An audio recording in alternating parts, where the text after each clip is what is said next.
take a deep breath. Less than 20 seconds, you're all going to be movie stars. You'll be the next Jimmy Twyman. Don't worry about it. Can we get this up? Okay. Honey, I'm going to be rocking and rolling. You might need to turn that off.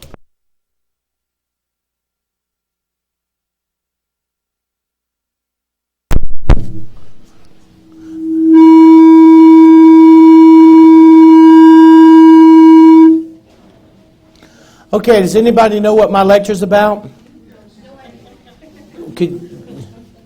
That's good. This is going to be great.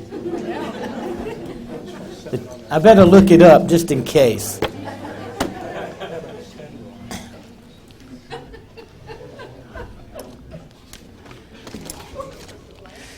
So I can make sure I get you all your money's worth. Yeah. And what's the first paragraph? Oh. No, there will be no winging.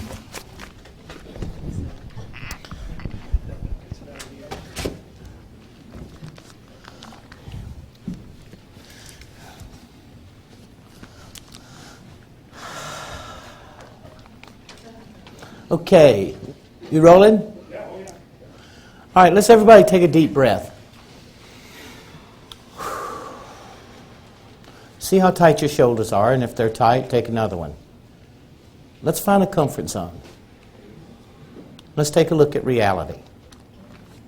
Some real concrete facts that are necessary to understand why 24 hours is not enough. Everybody in this room knows that time is changing. It is moving faster. A day goes by faster now than ever. You never have enough time. It's not that the 24 hours has changed. It's consciousness is changing. This is occurring, whether you like it or not. It's occurring because of cosmic potential and possibilities, but also the development of technology and integrated technology. You can instantly be anywhere in the world on a computer. You can roam cyberspace. So all of a sudden, the fact that that is possible, time has changed. Because what you can put into the time that you are perceiving is a vast, greater proponent of knowledge. Next, time is changing.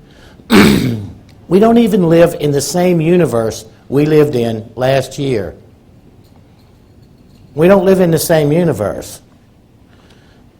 The world as we know it has passed away. We live in a new solar system.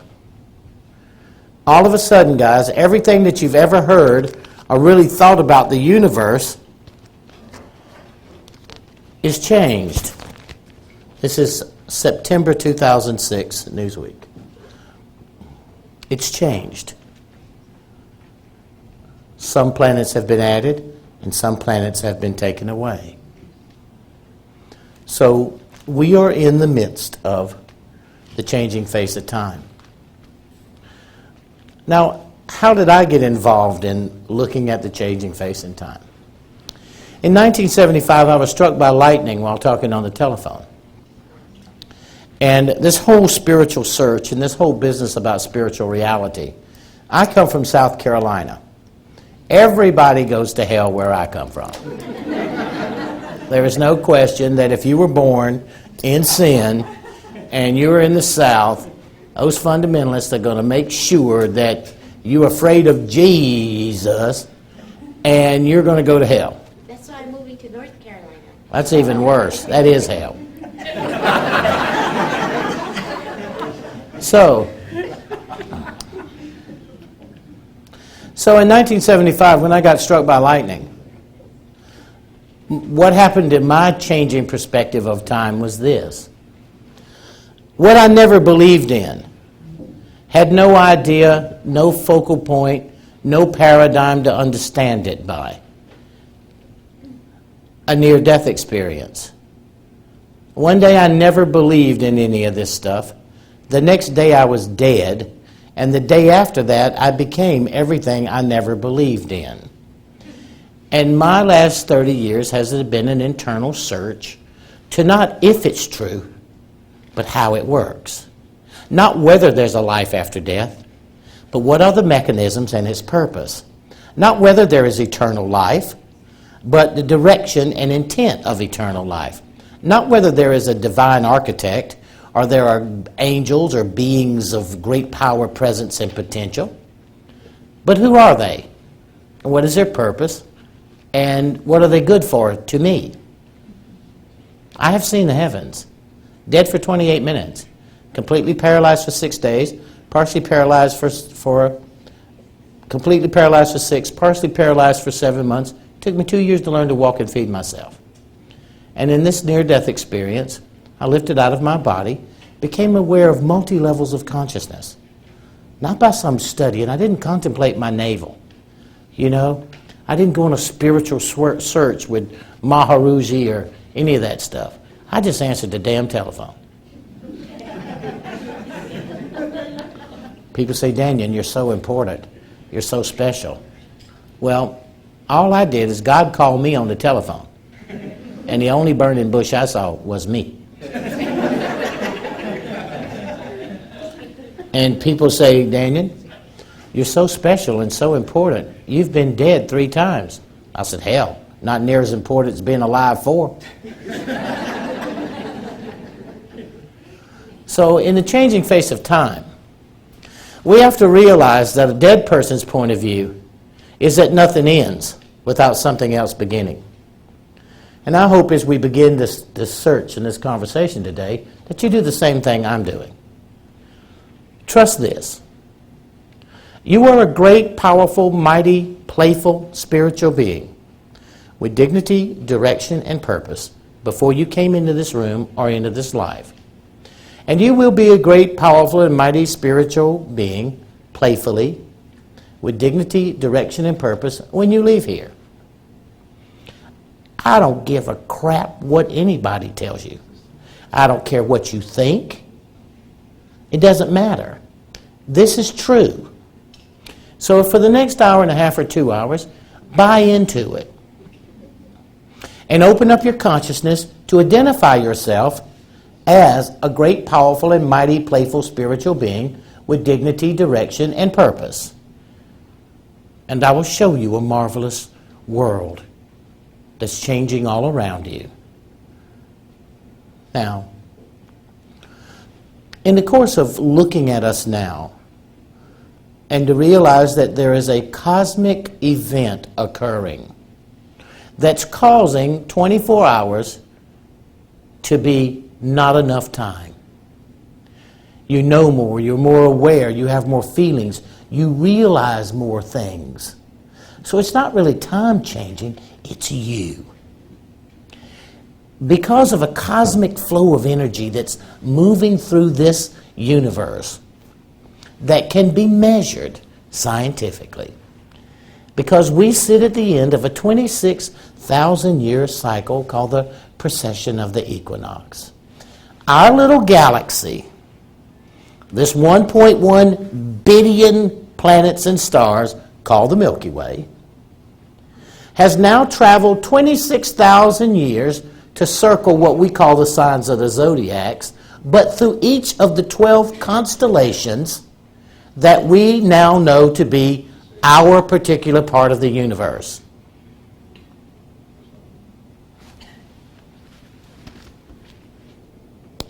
We are in the last 7 years of a 26,000-year cycle. And there's nothing you can do about it. You can't hide. You can't get your mama to tell you it's not happening. You can't get scientists to say it doesn't happen unless you can get somebody to move the sky. Or someone to convince you that you don't live on a planet. That planet is not in a solar system that has 12 or 13 other planets in it. and that it's not in the galaxy called the Milky Way, and it doesn't spin and move in a procession through each constellation. Now, if you can get somebody to convince you that that is not happening, you have one chance of being able to escape what I'm telling you in the next 2 hours. See what happens when you open up everybody? There's nowhere you can go that this won't be the truth. Nowhere. The changing face of time. Because we are becoming aware of a time in history. The Bible calls it the end times. The Hindus, the day of CLE, the return of the Inman, the 12th Inman. You know, think about it. The Jews are waiting for Jesus to come. The Christians are waiting for him to come back. Islam is waiting for the 12th Inman. And what you're living in right now is what all three of them believe to be the end days. Because of biblical prophecy, because of Quran prophecy, because of the Bible, and the traditions of the so-called Western cultural religions. But the Hopis think that too. The mythology of the people in Mongolia think that too. The tribes on Boa Boa think that too. African nations that's been around thousands of years think that too. The Aborigines think that too. So now we have a changing face of time where multi-cultures, unrelated to each other, believe the same thing is happening in their mythology. But it also happens to be the end of a 26,000-year cycle, the end of the Piscean Age and the dawn of the Aquarian Age. That mythological story we've always heard in spirituality is now scientifically a reality. Nowhere to go. No one to talk to about it other than accept that that's where we are. It's happening. Look at solar flares. A solar flare. The highest solar flare activity in the history of the Earth will occur in 2010. A solar flare of X amount of magnitude would separate and change the polarity of the magnetic of the pole, North Pole, South Pole. We have a magnetic energy around the Earth called the Schumann resonance. Just like the story of the magnet, a solar flare can change the polarity of magnetism. And if you do a geological study, doing core drillings into Earth, you realize that this has occurred. You realize that this has occurred many, many, many, many times in the Earth's past. Roughly every 26,000 years. Scientifically proven. So the change, is that me? So in the changing face of time, it is on time. Now, what all does that mean to you? What's it really mean? It means that we have the rarest opportunity to, with our thoughts, hearts, and individual ideals, dawn a new age. To contribute to dawning a new age. Because the changing face of time is our participation in every moment that we spend here. Take a breath.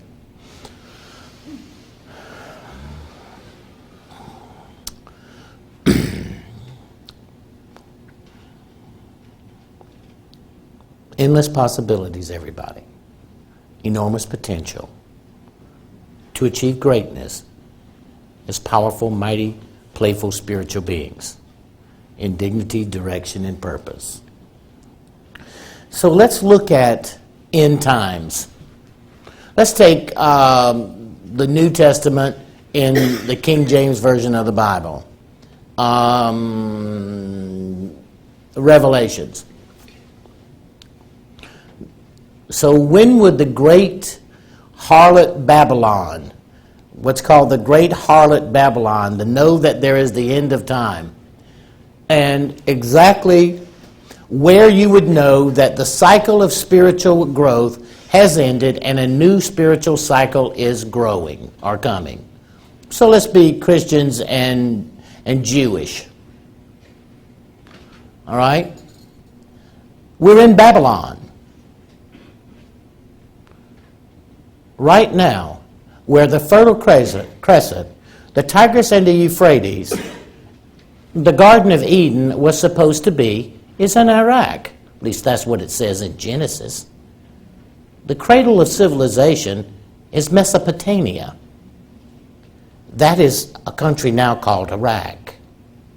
Babylon is a city 40 miles south of Baghdad. It's the ancient city where the Hanging Gardens of Nebuchadnezzar existed in our biblical history. Our 8th Armored Tank Division is driving tanks around on it, crushing it into rubble. Where our civilization started, a new one is beginning. Biblically, the great harlot Babylon.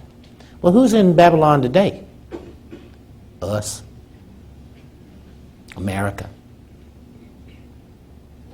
The Iranians. They believe in the 12th Inman. That 12th Inman is the same story of Jesus coming to the Jews. The Messiah was supposed to come, based on biblical prophecy, and destroy the Romans and drive them from the land. So did Jesus do that? No. The Romans stayed for another 400 years, 800 years. So the Iranians believe that when they're surrounded on all sides by the enemy, that would be the end times that the Messiah, the 12th Inman, would return and save them from the great Satan. It's now called the Great Satan America, but the Great Satan. So this president of Iran is a devout Madri believer in the coming of the Messiah who will smite the enemy who tries to invade the Holy Land of Persia, one of the ancient countries of the history of Western civilization. Where it all began in history, we're there now fighting. So when you look at the Iranian or the Mithra legends, the great Inman, when you're surrounded on all sides, who's on the left of Iran? America, Afghanistan. Who's on the right of Iran? America, been in Iraq. Sounds like a good end time scenario for me, huh? So what they're believing was going to happen in the future event that their Messiah would come, we have 3 battle groups off the coast of Persia. 3 battle groups. The Sentry Command, the command center and central command that operates our ongoing theater of warfare for the United States is in Florida. And it's run usually by an Army general. Well, for the first time, the Central Command now is commanded by an admiral. Now, what does an admiral know about ground troops? Nothing. So when the head of the Central Command is an admiral, what battle are you about to fight? Well, air and sea. And you have 3 battle groups, 2 American, that's a carrier, 2 heavy cruisers, 2 light cruisers, a frigate, and tankers, and support. Usually 2 submarines for Guardian. You got 2 of them.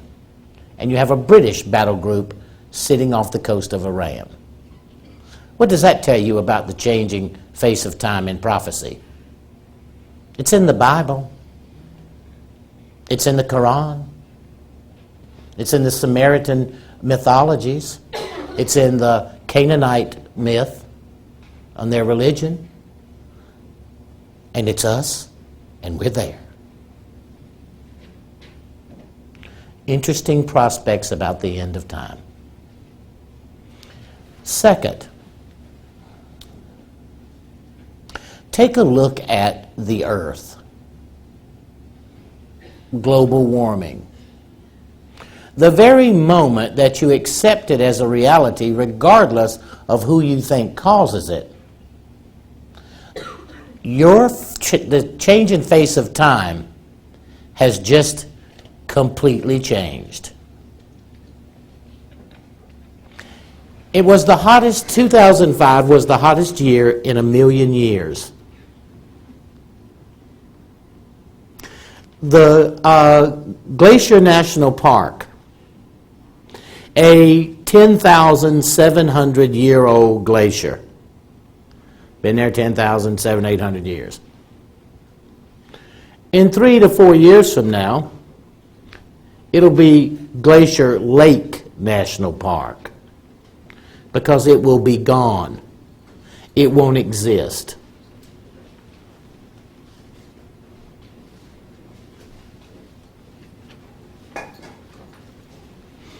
All the mountains and ice are beginning to melt. And history is changing and times are changing. What does that mean to us?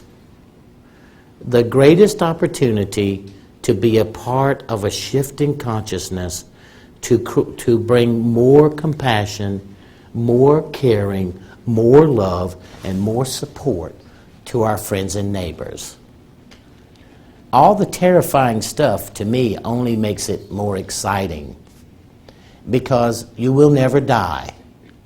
You are chosen to come to this world, and you chose to come to this world. End of story.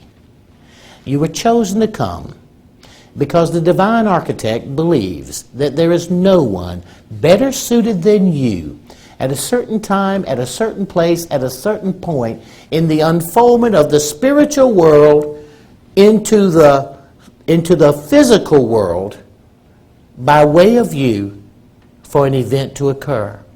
You are the divine system that a physical, spiritual matter, person or being or consciousness can move through you and manifest into this rock in the middle of a solar system. And you're here because they decided, as they're unfolding from that dimension of reality into this dimension of reality, there's nobody better than you to be able to execute that particular precise moment, whether it be once or 1,000 times, than you. So the fact that there may be anybody else on the earth just like you is 1 in 16 billion. Well, there's only 6 billion, 300 or 400 million suckers here. So guess what? You the one. So get over it. And stay out of your own way. Your biggest problem in the changing face of time is getting in your own way. Because you all filled up with sin and guilt and evil and can't pay the rent and Well, you created those situations because the spiritual nature of life on earth is to create obstacles so that you can, in mental, emotional, and spiritually, figure out how to overcome them. I mean, all powerful spiritual beings are ADHD. They get bored really easy. They got to have something to do. Life is progression and growth and unfoldment and kindness and compassion and support. And that's the time that we're living in. The fact that myth doesn't work anymore, but science has brought forth a time frame that we have heard about in ancient stories and mythologies and legends from what we call heathen savages from centuries ago. But they knew it then too. We're only now discovering what they knew because we've advanced to a point to identify their past. Take it for instance, the Mayans. The Mayans wrote about, described, and carved Neptune in their understanding of the universe, and Pluto, and Charon, and Xena. 2600 BC, they knew this. They wrote it down, carved it in stone. Well, we didn't discover Neptune until 1843. We didn't discover Pluto until 1931. We didn't discover Charon until 2001. And we didn't discover Xena until 2003. Explain that to me. Think about it. Where are you going to go if that's true? Whatever you think right now about who you are and where you came from, and that's true, then who are you and where'd you come from? And do you believe the history that you've been told? Ain't going to happen, kids. The changing face of time. 2 hours from Houston and an hour and a half bus ride. And you will forget whatever you think you were told about how superior this civilization is, equal to any other civilization that came before this one. That's over. Done. The Mayans give us in the Western world the greatest opportunity to see the changing face in time because they were obsessed with it. Because in time, the Mayans created calendars that were so accurate that they rival any calendar, and they're more precise than any calendar that we've created in our entire history. The Mayans invented the zero. The zero. Western consciousness didn't discover the zero for another 1,000 years. And the Mayans invented the zero because they needed to calculate the precession of planets as they moved so that they could build buildings that would be celebrations of events 800 to 1,000 years into the future. You know when we learned how to do that? Sometime in the 70s. And we had calculators and computers and telescopes. They didn't have any of that, so it said. The changing face of time. To go and see a building of a city that was built the same time the pyramids was being built, 4,600 years ago. And to see a city in the jungle twice the size of Los Angeles, with pyramids and temples and structures bigger than Giza Plateau. Where is your reality then? What happens to who you are in your evolution of yourself as a human being, but more importantly, as a spiritual being? You'll never die. To live in this world is an opportunity that you were earned to be able and to create and to hold a spiritual consciousness through some really turbulent times to come. You wouldn't be sitting in this room if you weren't ready. You're sitting in this room because you're getting another piece of data to be able to make decisions upon as you move forward in this world that is coming, the changing face of time. In our lifetime, we will bear witness to a cosmic event in the beginning of an age. It has upheaval, it has changes, it has great shifts and great perspectives, and some of it is a little frightening. Unless you realize that this happened, you chose to be here, and you were chosen to be here. And that's why I wrote Secrets of the Light with my wife, Catherine. I can tell you something, guys. I've been through 3 near-death experiences. Struck by lightning, 28 minutes. 2 years to learn to walk and feed myself. From utter depression and humiliation to helplessness at 25 years old. Got struck by lightning again 3 years later. Didn't get it the first time. Hi, Dan. We're going to kill you again. You hard-headed dumbass.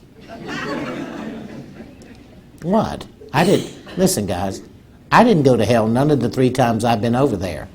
What do you think's worrying me? You worrying about it, I'm not. I already been there. And then I had open heart surgery. Open heart surgery at 39 years old because of being struck by lightning twice. And then I had open heart surgery 7 years later. And in that open heart surgery, I spent 3 hours in surgery, 41 hours in recovery. Then I had a massive grand mal seizure and went to the neurocardiac ward and given an 8% chance to survive. So I don't really have time to be wondering about what anybody thinks. I don't care about whether there's a life after death. I don't care what you think. It's there. Whether you're a great, powerful, and mighty spiritual being, I don't care what you think. You are. Whether we're about to enter a world,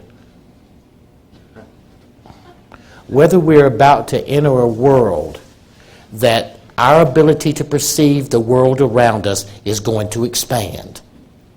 By no choice, by no studying, by no getting ready, your ability as a spiritual being is going to go from here, which is what we most see, to about here.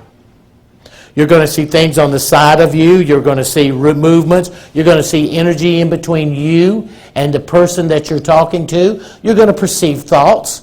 You're going to see beings that you thought were dead being able to get closer to you and to have conversations with you. Because as this compression of time comes, because the damn universe is moving, reality expands.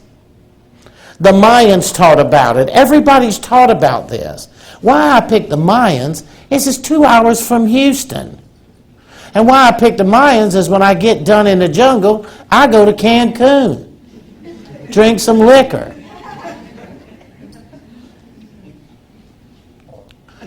We live in the greatest opportunity to be the holiest, most divine, and caring spiritual beings.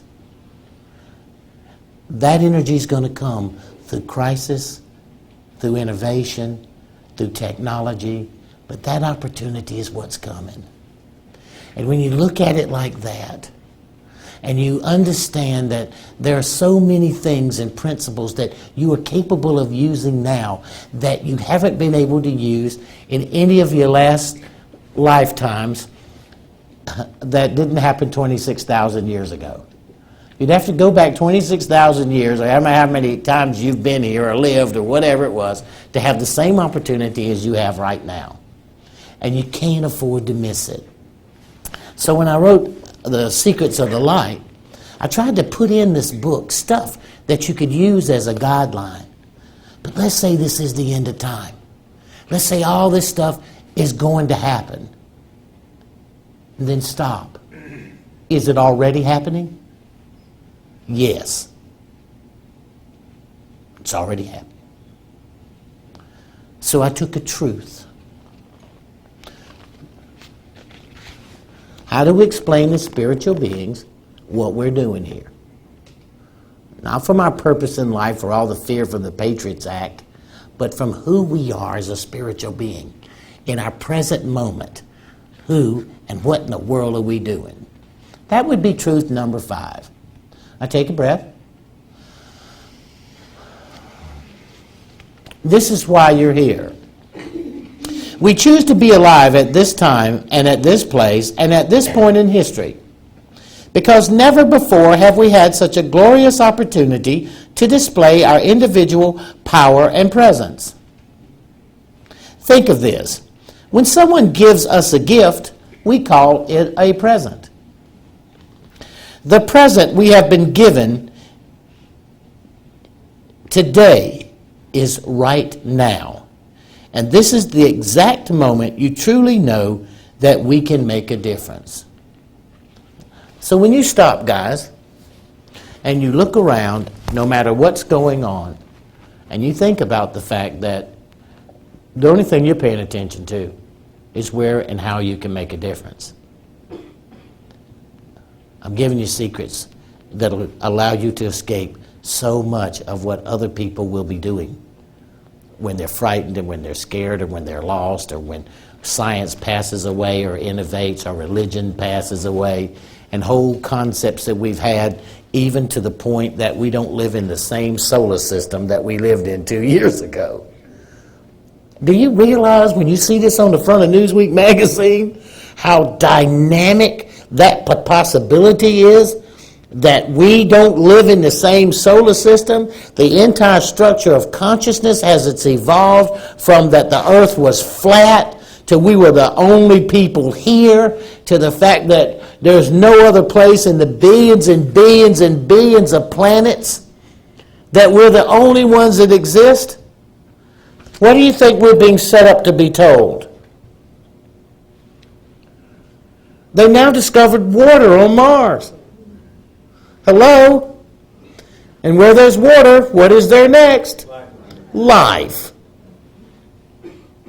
The changing face of time, everybody.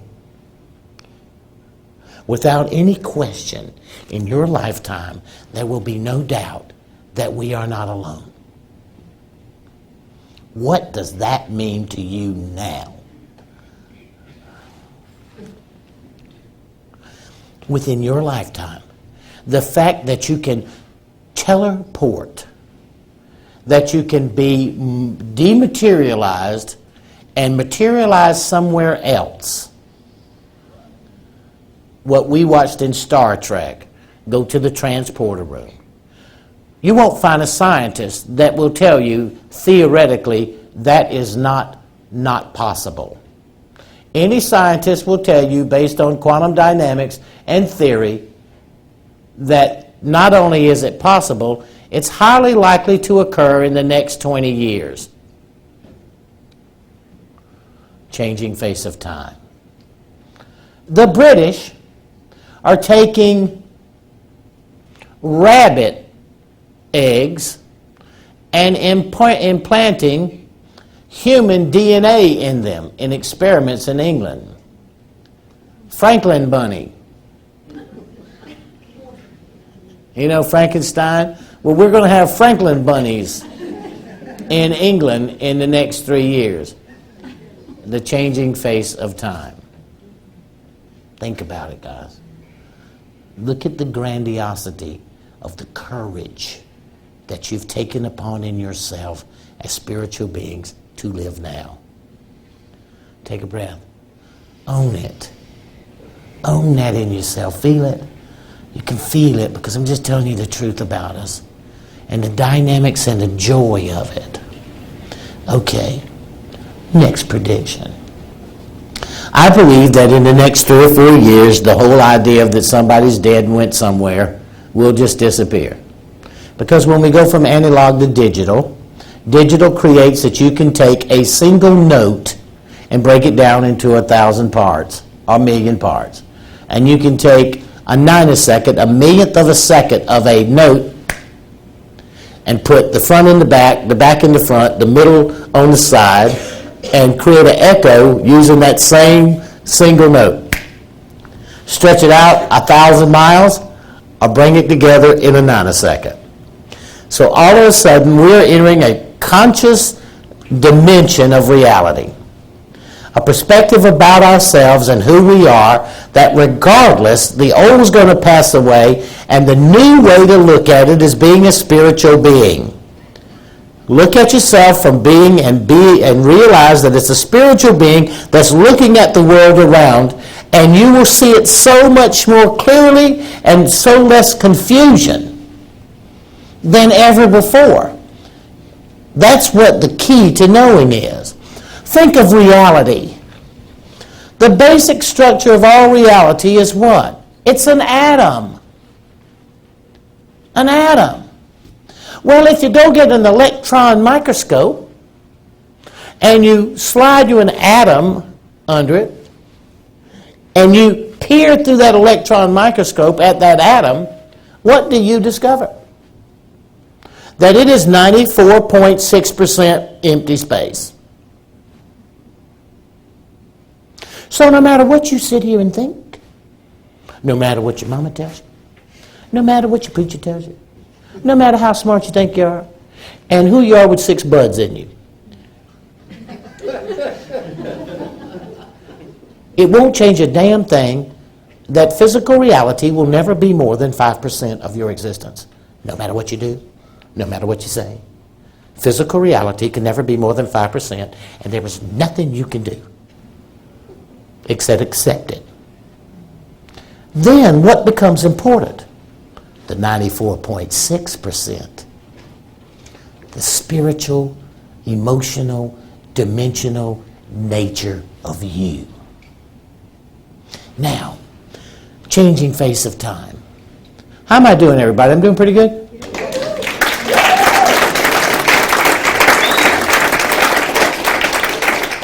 Okay, the changing face of time. When you look at this 94.6%, then all of a sudden you start hearing, well, we're all one. You know, every religion's got that, well, we're all one. We're all a child of God. We're all a part of the whole. When we die, we're just going to melt into the universe. We'll be lost. We won't know where we are. Look at all that garbage you hear. You know, are you going to come back? Do you believe in karma? Yeah, and you got to keep coming back till you get it right. Well, who invented that story? It's the person that tells us we're going to all become back as starving cows in India. Look at reincarnation and karma. Them Hindus let them cows walk around and starve because that is the highest state of consciousness in that religion that you're going to be able to achieve. Now, I don't know about you, but that crowd's eating too much curry to suit me. You know, so something. There got to be something making them that crazy. You know, because I'm not really interested in it. I'd rather be a fat Southern boy than a starving cow. The changing face of time. So, looking at oneness, everybody. Why are you laughing so hard? Very well put. Funny. But if you're going to teach people stuff, and it's serious because of the world, then it better be funny. Because we're playful spiritual beings. Laughter teaches every one of us the fastest and the quickest. We remember it longer, and we pass it along faster. I'm not afraid of death. I'm not afraid of what's coming, because I have seen the future. It's what my books are about. We win. And now it's making as easy a transition that we can possibly make by being aware of certain facets of our own identity. Not what the hell anybody else is doing, but of our own identity and our own personal stake in this great unfoldment, the so-called 2012 event that we get a chance to participate in. It won't happen for 26,000 more years. I'll be a little old the next time it comes. So we want to get the most out of it as we can possibly get now. So the changing face of time. Okay, so where are you going?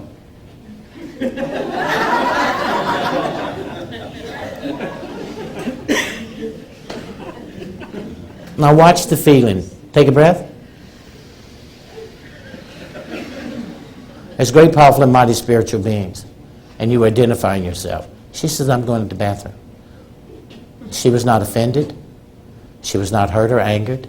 And that laughter, she was laughing too and celebrating. So you see, you were identifying yourself as spiritual beings. I can tell it. Because she did not feel ashamed or embarrassed. And we celebrated laughing, and was glad that we didn't get up to go pee instead of her. Okay. In oneness. Are we all one? Science.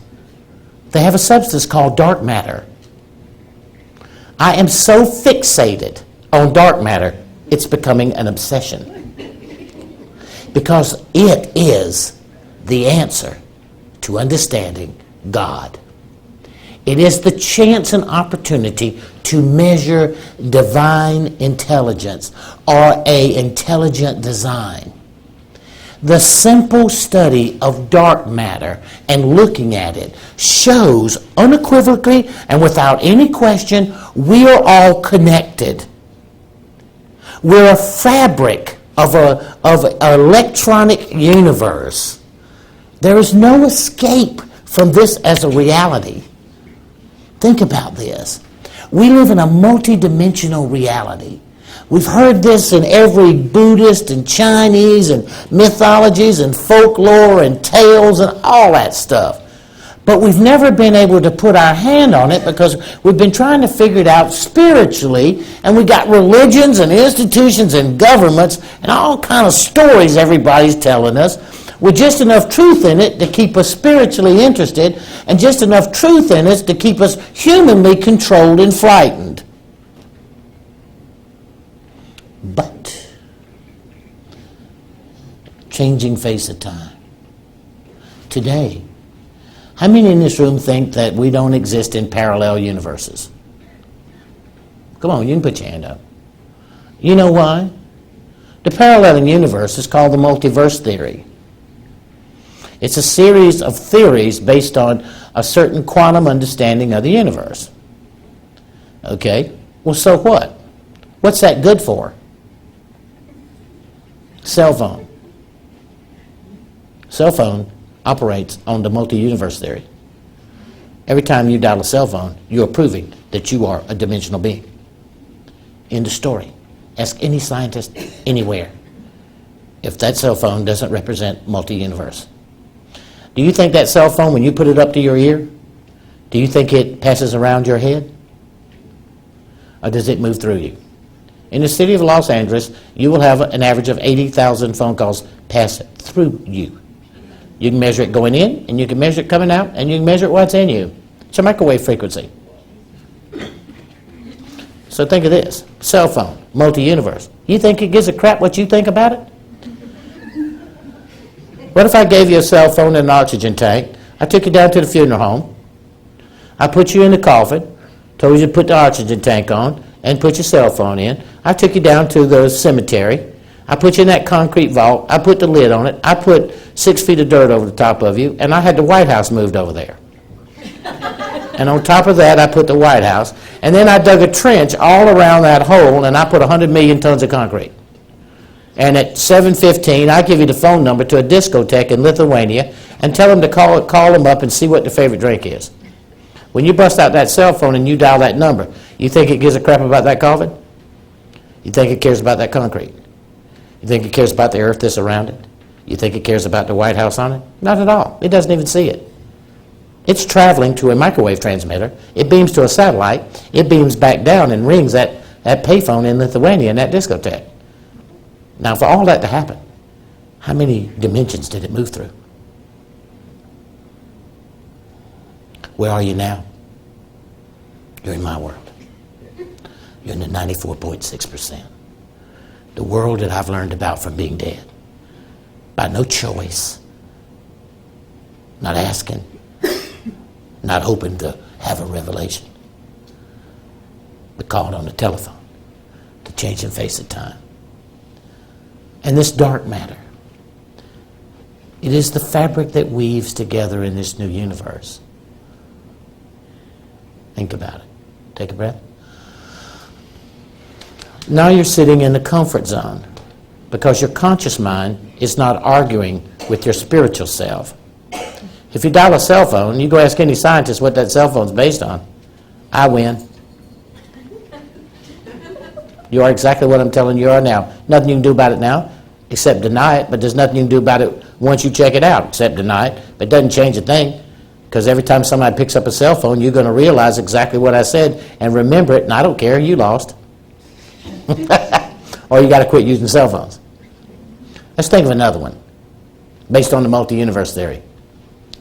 DVD. A DVD is sound and light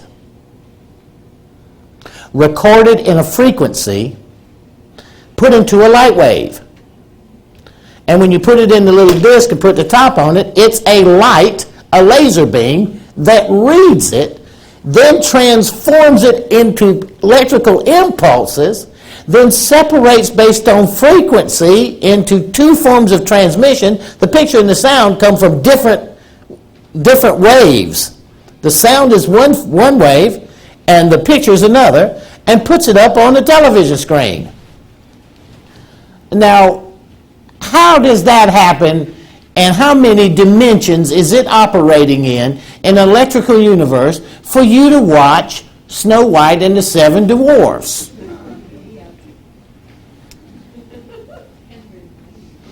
Pretty interesting about reality now, huh? Dynamic, powerful, mighty spiritual beings, playful with dignity, direction, and purpose, huh?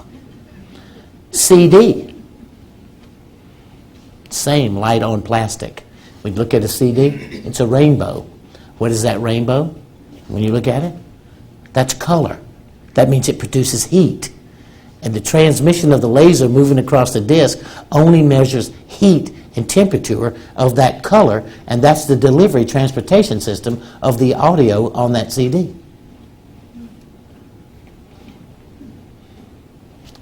Not a spiritual being looking at it from that standpoint.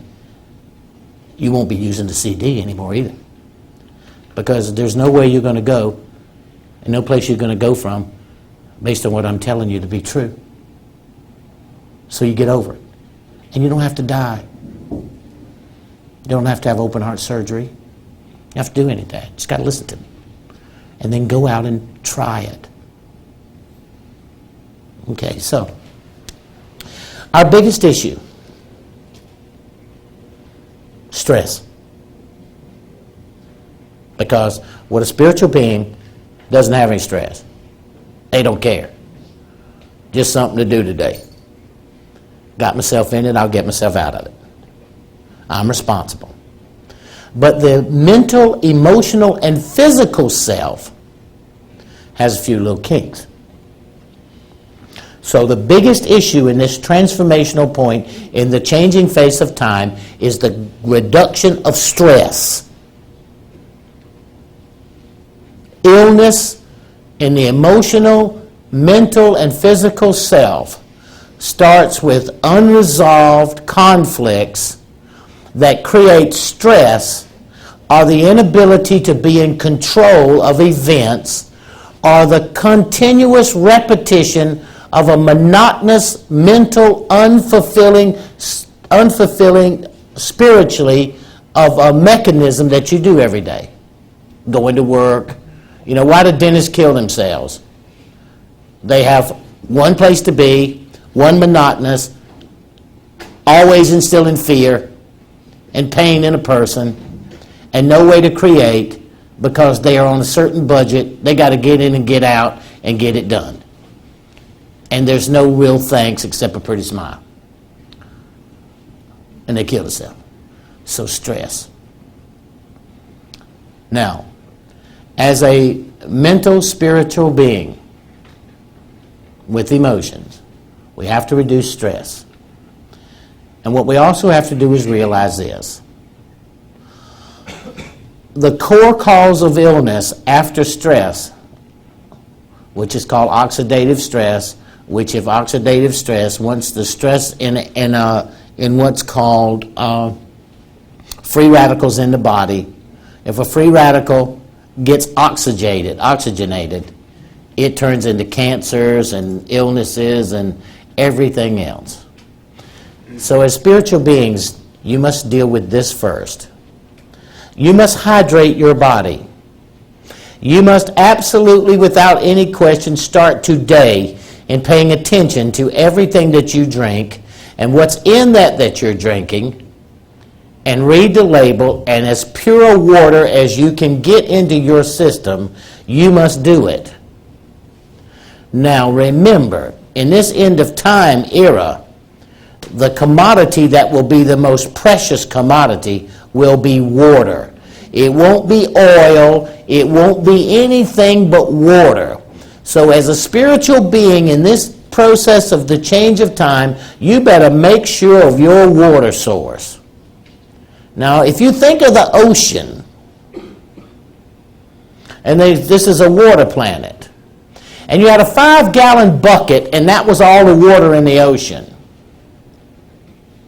and you wanted to look at all the fresh water that you were drinkable, in that 5-gallon bucket, that's 1 coffee cup of fresh water, and most of it is in the Great Lakes in North America. And the drinkable water, unprocessed or treated, in the world, based on that 5-gallon bucket, is a teaspoonful.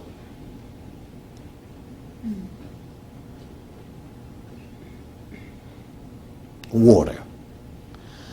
The greatest 2 causes of illness, physically, is dehydration, which leads to inflammation, which leads to everything else.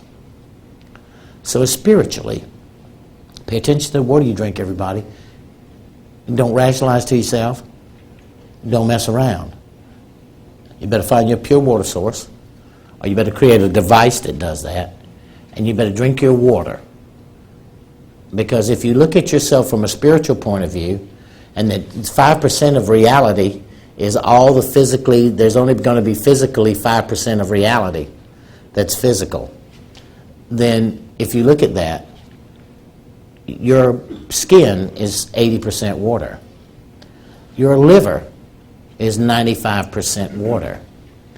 Most of you know this, your brain is 75% water. Your teeth are 25% water. Your bones are 24% water. So all you are physically is basically a water treatment plant.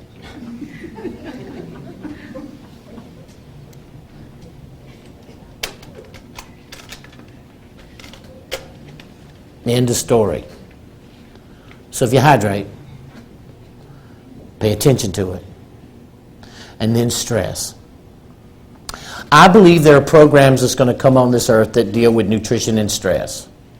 I believe that they're coming hard and fast. And I believe there are the ways that we're supposed to turn. I have a good friend, Mick Hall, and because I'm here, and I want the opportunity to you to hear a little bit of where these new centers that are going to come on the earth, which is probably where most of you will be employed in the next 10 or 12 years. You will migrate toward health care and one healing modality, or you wouldn't be sitting in here. Mine is hospice, Compassion Action, the Twilight Brigade, and in the back are the most beautiful women in the world, and they're Twilight Brigaders. Could I get my Twilight Brigaders to stand up? Take a look. Well, they won't do it because they don't want to be too famous. But mine is the Twilight Brigade. Because in order to be able to achieve these goals of caring, compassionate observation, you have to have a purpose, and you have to have something that you're passionate about. My passion is no one need die alone. And they also, once that no one needs die alone, I don't care what you think of the other side, I just need you to know that it's there. And then you can do whatever you want to do. Because once you accept that, your whole world opens up to a whole new identity, and life gets twice as much fun as it ever was, knowing of what the opportunities for you to create that world to be, whatever rewards you, wherever how you want to be rewarded. But I believe there are ways to experience all the things that I'm going through, and I have been through in these multi-dimensions, without ever having to die. And I believe the work that Mick's doing and what's going on could contribute it. So what I'd like to do now is for you to take a deep breath. And I want to introduce Mick. And I want him to talk a little bit about what he believes in support of ending illness. So, yeah, because listening to Dannion talk all day is not near as important as a guy in Costa Mesa who's got one of the programs, and it's a part of what I'm trying to achieve, and it's a place that you can go and see. So this is my good friend Mick Hall. Get a microphone? Yeah, man. There. There it is.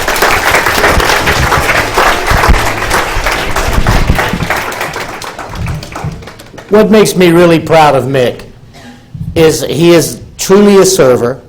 He is truly caring. He is truly on the vanguard of understanding us electrically. Once you've been dead, you forget that physical stuff. It doesn't matter anymore. You maintain the physical stuff, but you don't get so involved in it all the time. You take care of it and get on about your spiritual life. Which would you rather focus in, the 5% or the 95%? The 95%, because it's filled with joy and happiness. I ask you guys to get this stuff from him, go on the website, and you'll go down to his program and start to look at yourself from the conversations that we've had today in dialogue. Because all of a sudden, you will see a whole different you, a loving, energetic, beautiful creature with talent, capability, power, poise, and presence. And once you get that back, if you don't still already have it, once you get that back, you really get an idea of the changing face of time. You get an idea to look at the musical, spiritual focal point of yourself. You get a real chance to make the difference that this time between now and 2012, 13, and 14, this time that's on us, it will be here in less than 5 years. It started in 2004. It'll go to 2012 or 13. And it will be the opportunity to open up your consciousness, to see worlds equal to what you were just amazed by how a cell phone works, how a DVD works, how a CD works, how a PC works, and how you work. So by reducing stress and doing it with programs, it's not drugs, but what Mick's doing, with nutrition and what'd she say? If we reduce the stress, where do you get the water? Oh, that girl's doing her playing. I got it. Well, watch. The moment that you're conscious of it, look, this is a victory for me. She said, okay, we can reduce the stress. Now where are we going to get the water? That's a spiritual being making a plan. That also tells me somebody here paid attention to me. And in the course of that lifts my heart. Because she's not afraid of death now. Look at what she just said, how it parameterizes what she's talking about. And thank you. I mean, you have to remember, I don't have to hear literally. I can feel movement. And it was important that I'd ask you that. Now, as we begin to slow this down to a point of where I want you to relax a few minutes and listen to some of the most, I can go to 6, and listen to some of the most, I'm going to go 30 minutes over in case if you don't like it or you got to go. Oh, wow. Yeah, now we're talking. Man. Okay, I'll tell you a joke since I can go a little longer. Okay, all right. Everybody who knows me knows this joke, but I just love it. Have you ever thought about being a dead person who's been a spiritual being going to a Catholic church? All right, now let me give you an example of a spiritual being that's been dead going to a Catholic church that's from the South. Got it? Okay, well, if you're from South Carolina, you know without any question that Satan lives at the Catholic Church. Okay? So I decided to go see what Satan was doing. So I sat down, I went in and I sat down, and I started looking around. Everything was going pretty good. And they started playing this Boris Karloff music. Boo-doo, doo-doo-doo-doo. Well, I thought that was pretty good. And then here comes these 4 guys with dresses on. They all got them a cup and a dish rag. And they're walking around this table talking to themselves. Now, you got guys with dresses on. They all got them a cup and a dish rag, and they're talking to themselves. I started to like this religion. You know? Don't you wish your boyfriend was a freak like me? No. So, I'm sitting there, I knew it was a laid-back church because it had these things I could prop my feet up on. So I'm hanging. You know, little bars call off music, some guys in some dresses. Well, you know, hey, freedom of religion's all right with me. Here comes this guy out with two dresses on and this sash. And he starts talking. Okay? And the next thing I know, we get up. We sit down. We get down. We get up. We sit down. We get down. We get up. We get up. We get down. We stand up. We sit down. We get up. We get down. We stand up. We get down. Been there about 4 minutes.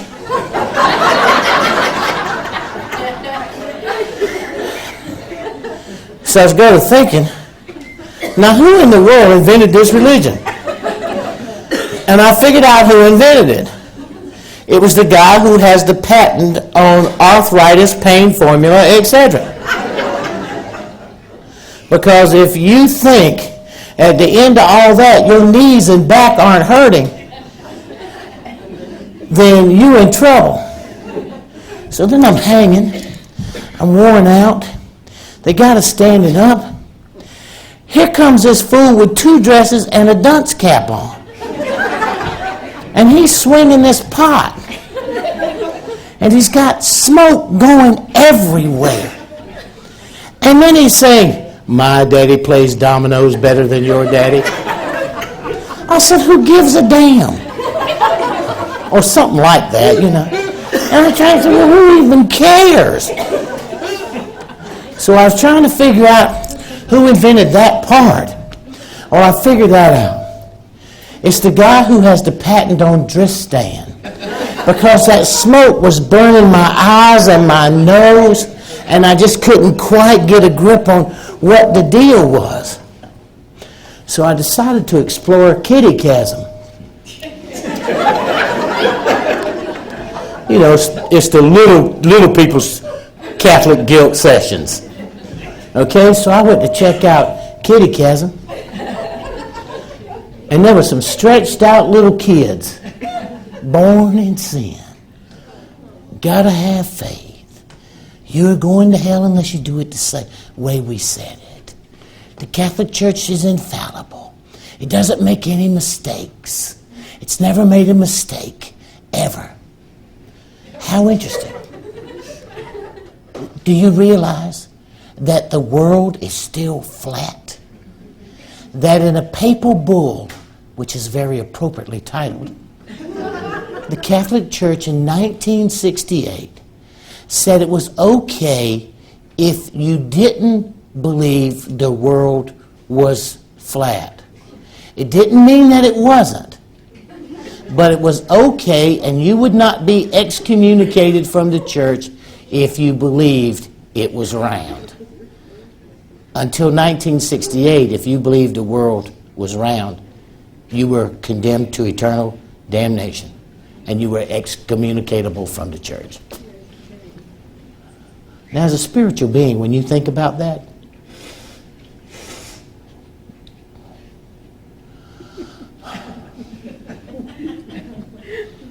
see, everybody, the changing face of time, a viewpoint of the world through my eyes. What I see from going through the tunnel, lifting out of my body, traveling to the end of that light. Well, most people say that when you get to the end of that tunnel, you're met by relatives and friends. Well, to let you know what kind of person I was growing up, I've been over there 3 times and no relatives come to visit me yet. But the only thing that you hope when you get ready to pass from this world, the only thing that you truly hope is you don't go the same time as a Nebraska dairy farmer.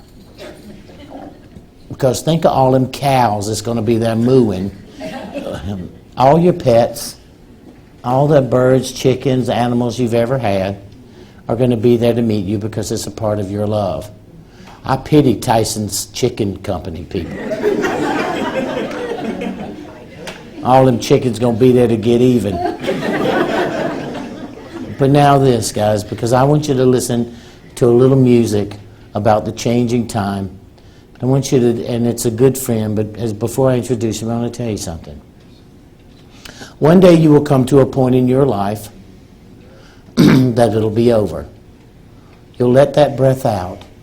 You'll lift out of your body. And the first thing that you will think is you will not drink with God ever again. Because you realize you had to have been drunk for him or her to talk you into getting into that stupid lump of fat anyway. No, never again. The next thing, as you move down this tunnel and come into a place of light, here's what will happen. You'll be reunited with a spiritual being. God, Buddha, Muhammad, everybody has a term for it. Because no one can accept the fact that they are divine, powerful, mighty spiritual beings. That being that you reconnect with when you get over there is you. If we're all connected and we're all one, no one's ever left anywhere. You have never left heaven. All you did was focus here. It's like, you know, when you work in a chemical factory, you put your hands in them gloves and you pour and mix stuff because you don't want to cut it because it could let out a disease or a virus. And you get so focused that your whole world is just at the end of those gloves, pouring and mixing stuff and getting involved. But when you let go from this physical world into the next, you just pull your hands out the gloves and look around. None of us has ever left anywhere. 94.6%, and then you just focus in the 5%. And then you're going to have a panoramic life review. You're going to watch your life pass before you in a 360-degree panorama. You've never missed a single thing that's happened. Then you're going to watch it from a second-person point of view, as if you were your best friend. And then you're going to see and become every person that you've ever encountered and feel the direct results of your interaction between you and that person. And judgment, this is judgment. If the divine architect couldn't come today and they sent you, in the life you just reviewed, what difference did they make? Now, spiritual beings, that piece of data in the changing time and how change is timing, that piece of data gives you the keys to move forward.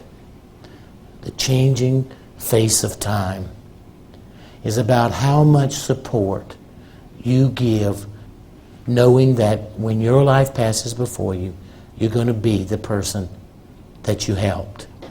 You're going to be the person that you yelled at, but more importantly, you're going to be the person that you helped. And you get a chance to see divinity through your own eyes as if it were you. That is the meaning of life. That's why you came here. That's what you're doing here. And if you trust me on this, the changing face of time will only give you power, strength, courage, will, and passion. And if you don't, it will give you fear, intolerance, illness, and disease. We're either going to be in a world of peace or we're going to be in World War III. And it's up to us. So now what I'd like to do, I have a really good friend, and I wanted to take a few minutes of just beautiful music so that we can think about it and absorb it. My name is Dannion Brinkley. It's Dannion.com. I hope to God you go buy my books at the bookstore. And my wife has a fabulous book called Jewels for the Soul. I would prefer you buy her book than mine, because when I get home and tell her how many of her books she sold, she'll be so excited she won't know what to do. And I don't know about you guys, but I really like to see her that happy. What I think this book does is this. Every day, because I'm a spiritual being, I pick out a jewel. Because as this day goes forward in the ever-changing face of time, we have to have a constant. The one I just opened to is on 202, and I think it really encompasses what we've talked about today. My jewel for the day is authentic humanity. Authentic humanity. To become an authentic human, I must fully acknowledge my physical restrictions, stress, while fully accentuating my spiritual perfection, care, service, passion.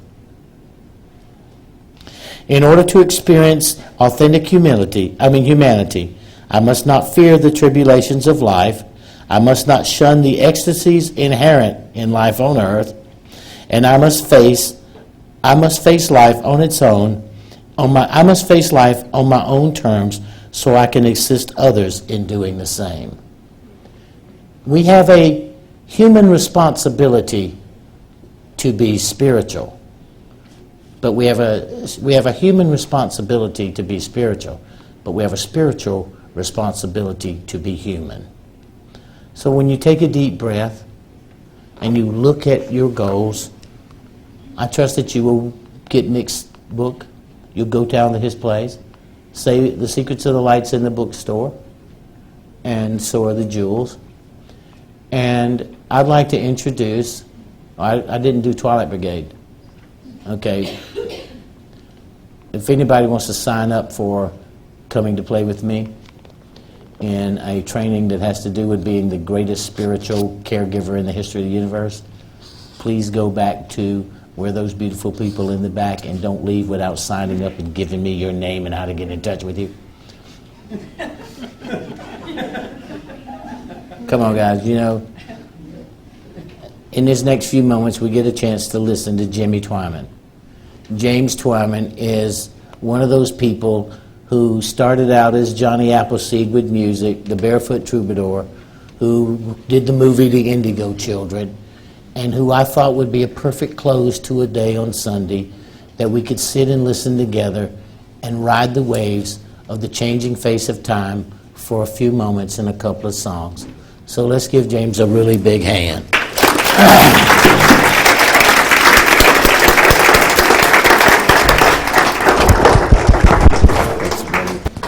Dannion, I want to thank you very much.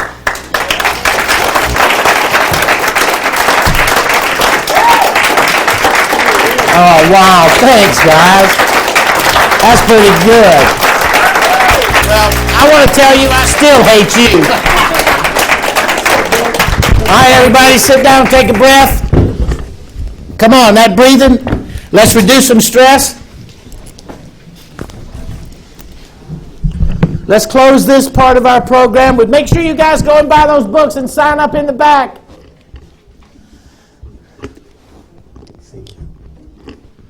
Hi, everyone. Dannion, thank you so much. That was inspiring. And I was in the back wondering what song or what prayer might add to that. And the thing that kept coming up for me as you were talking, you were just reminding us of our sacred selves, of who we really are. So I thought that might be the perfect prayer to sort of bring us into the next level. So if you just want to breathe deeply, close your eyes if you want. Come on, guys, breathe deeply, close your eyes. Let's touch that place within us now that Dannion described. Sacred self, open to me, show me who I am. Sacred self, flow through me, show me who I am. Sacred self, lead me home, let me know you as my own. Sacred self, tell me your name, and I will live again.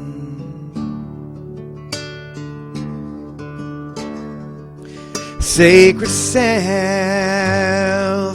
flow through me, feel your life deep inside of me.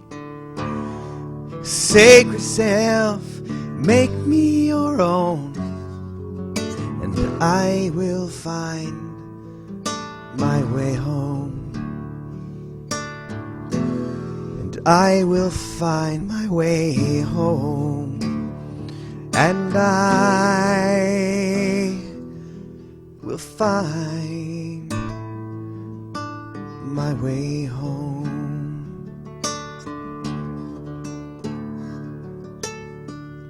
So be the change, be the change that you want to see. Be the change, be the change that you want to see in this world.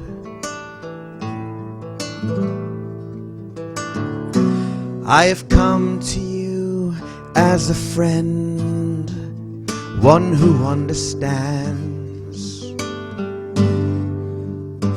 for something to move or grow or change at all. Hold out your hand, hold out your hand, and be the change, be the change that you want to see in this world. Be the change, be the change that you want to see in this world. Train your mind on who you are, not who you want to be. Open your eyes to what's in front of you, then you'll finally see. Then you'll see to be the change, be the change that you want to see. Be the change, be the change that you want to see in this world. Be the change, be the change that you want to see. Be the change, be the change that you want to see in this world. In this world.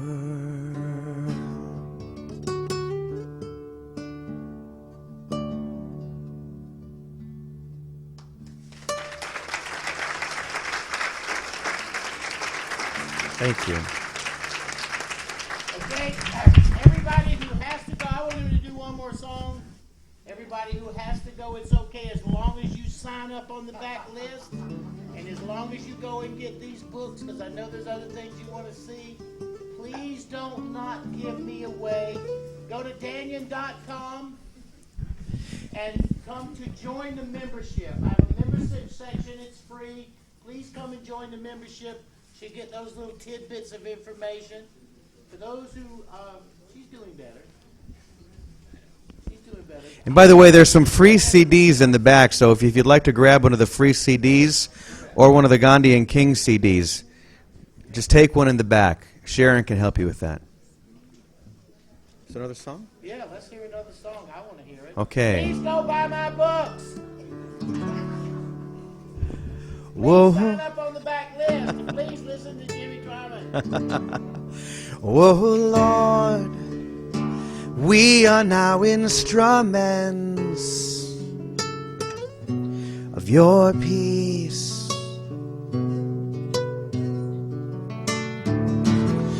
Where there is hatred, we will bring your love. Where there is injury, pardon, and where there is doubt, bring your faith. Where there is despair, bring your hope.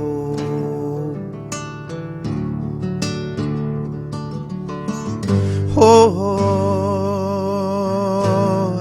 Divine Master, grant that we may not seek to be consoled as to console,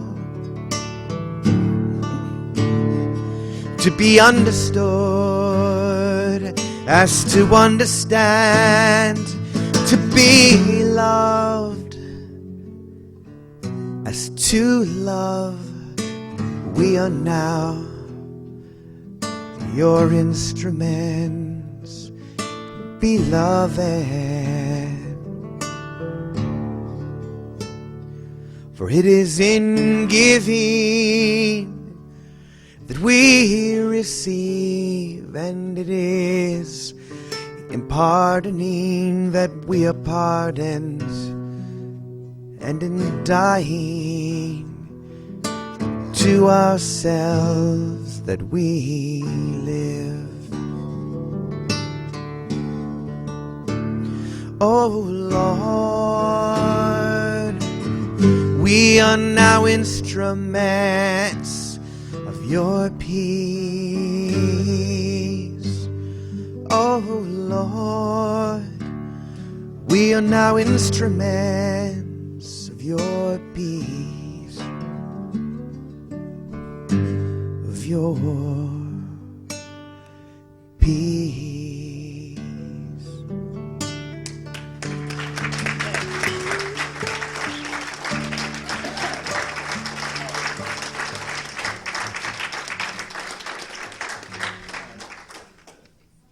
Okay, everybody, I want to wish you a very, very happy Valentine.